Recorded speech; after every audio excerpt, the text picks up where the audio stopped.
I hope you guys had a good weekend. Mine was pretty good. Can't complain. I'm not gonna complain. There's no reason to complain today. I mean, seriously. I'm alive. I have my hands, my feet. I'm breathing. I mean, what is there to complain about?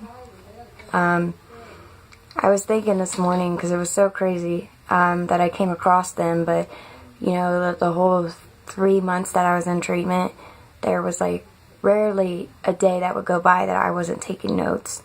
And I don't know why I was doing it. It was something I did. I read a lot, and I would get up every morning and watch Joyce Myers and take notes. And I found my notes this morning of all the notes that I took while I was there, and it kind of came to me like God was preparing me. I know this sounds weird, but like He was already preparing me to do this when I got out, like to help a lot of people.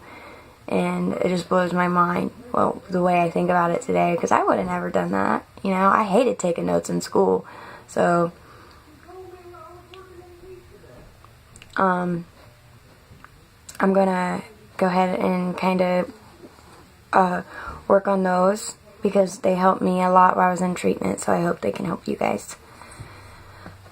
Alright, you must want to grow, decide to grow, and make an effort to grow. Nothing shapes your life more than the commitments you choose to make. Your commitments can develop you, they can destroy you. Either way, they will define you. They will define who you are, the things you choose to do in life, or even show the people the person that you really are. So depending on how your life's going is how you treat people, if that makes any sense. If your life's going good, then you're gonna treat people with goodness, if that makes sense. If you're not, if you're, living in hell still and in this misery and stuff, you're going to be mean because you got so much fear and anger in you. And I was there. I treated people like crap because I felt like crap. And it just makes sense. You have to act in new ways. You need to let go of all your old ways that you're used to doing, all your old routines, your old habits. Like, you have to change everything. The way you think. Shoot, I changed the way I dressed, the way I did my makeup, the way I did my hair. Like, you don't just change those people, places, and things. You change everything about you. I mean, that's what AA and A, whatever, they say person, places, and things, or whatever. But change everything about you. Don't just change your surroundings, because you're going to live around it no matter what. You need to change what's in here, because changing who you are is what's going to make you a stronger person, and it's going to be a better outcome instead of just changing everything that's around you, if that makes any sense. Because if you change what's in here, you'll be able to carry it anywhere you go. So it really doesn't matter what your surroundings are, it matters what's in you. Behind everything you do is a thought. Every behavior is motivated by a belief. And every action is prompted by an attitude. That is so true. I mean, everything you do, you think about it, right? And how you behave is what you believe in. And however you act is on how you're feeling or what your attitude is. The brokenhearted rescues those who have been crushed, if that makes sense. Those that have been crushed and saddened or in misery, he wants to help heal those people, because he knows that the devil has touched them in a way that only he can help fix. You have to believe in something bigger than yourself. I mean, just like, what do you think a higher power is? They say that, like they say to get you to believe in a door handle or a tree or whatever, because they're trying to get you to believe in something bigger than yourself. When your heart's broken and you feel abandoned, when you're out of options, when the pain hurts you the most, that's when you need help. That's when you have to ask it. And I know a lot of us feel ashamed and embarrassed, very disappointed in ourselves and the people that we became.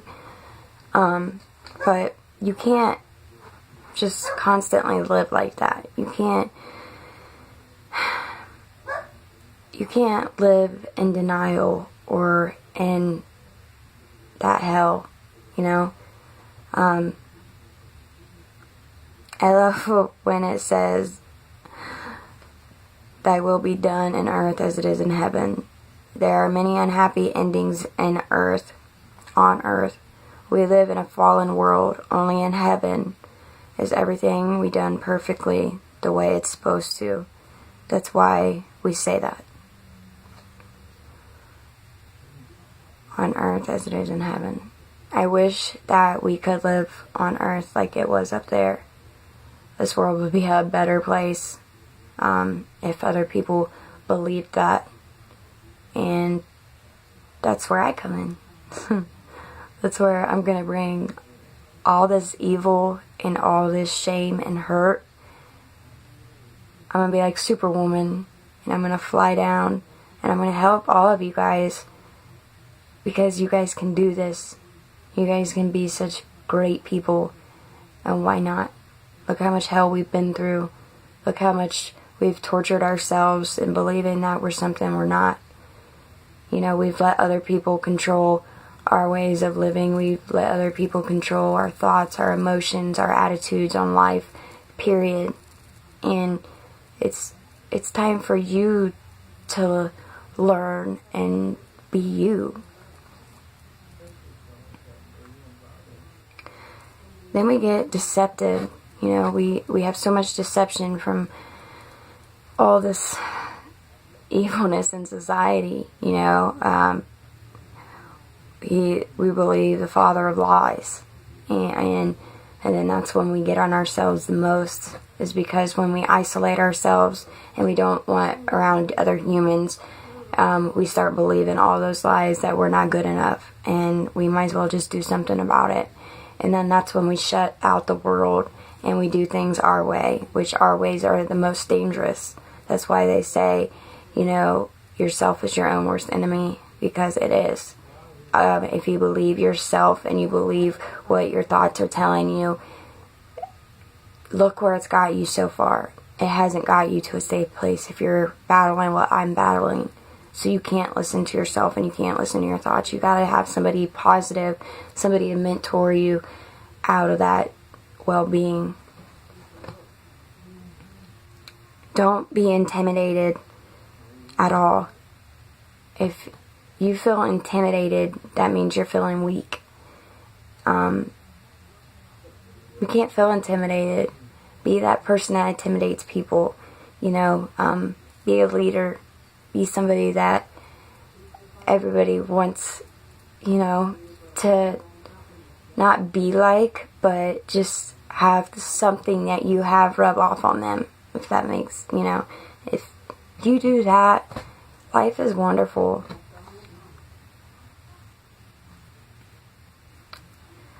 Recognize your battle of temptation. You know, be prepared.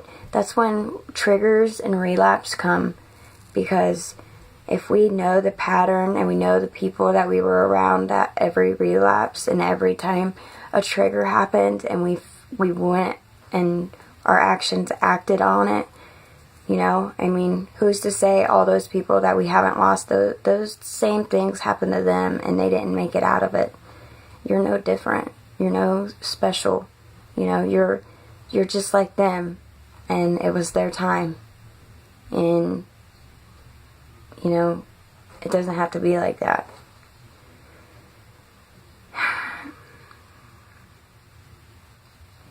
you can live your life knowing, like with me, I feel like I have a new pair of eyes, a new pair of hands, a new heart. Like, my heart's not broken no more. Like, I love myself so I can love other people. And it feels so good to be able to truly love my kids and hug them just out of the blue. Tell them I love them out of the blue. You know, just tell them how beautiful they are. You know, it's so great to, you know, just be a sincere person. Even, you know, even when you don't want to be. It's so much better, and it makes everybody's life around you so much easier and happier to be around. I mean, if you can be a positive person and change who you are inside you, everybody around you is going to start to change too. And they're going to start feeling that. And it's neat. Impression without expression causes depression. So when you impress somebody without an expression, so like you have no feeling, meaning you're numb, right? Like we used to be. And then we get depressed.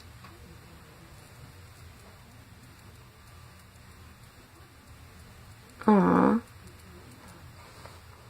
A warning given by an experienced person to someone willing to listen is more valuable than jewelry made of the finest gold. See? That's what I'm doing. I am a pro at being a drug addict. I am trying to warn anybody and everybody about being a heroin addict. I'm trying to listen to everybody and help them. You know, I don't care if I am busy. I try to at least, check my messages a few times a day just so I can help that person because I've been there. And it's more valuable than, jewelry made of the finest gold. That is so cool. Mature people develop the habit of extracting lessons from everyday experiences. You and I both know that when we were out there, we experienced so much bad. Everybody we were around were bad. Everything that came out of their mouths was usually bad. The way they talked about people, the way they talked to people, the way they, carried themselves. It was ugly. All of it. I was one of those people. I was really ugly. Regardless of your age, the rest of your life can be the best of your life, and you can start living with a purpose today. It doesn't matter how old you are. If you start living for today, your life's going to be that much more meaningful. And on that note, I gotta get to work, but you guys have a great day. I will, because I'm sober and I'm alive and I'm breathing. So, smile and be happy because you're alive. And anybody would give anything to be in your shoes right now that have lost their lives. So, okay. Have a good day, guys. Coming from Tiffany Robinson, Marengo, Ohio. One of the most grateful, genuine women battling addiction. Woman battling addiction. Sorry. Bye.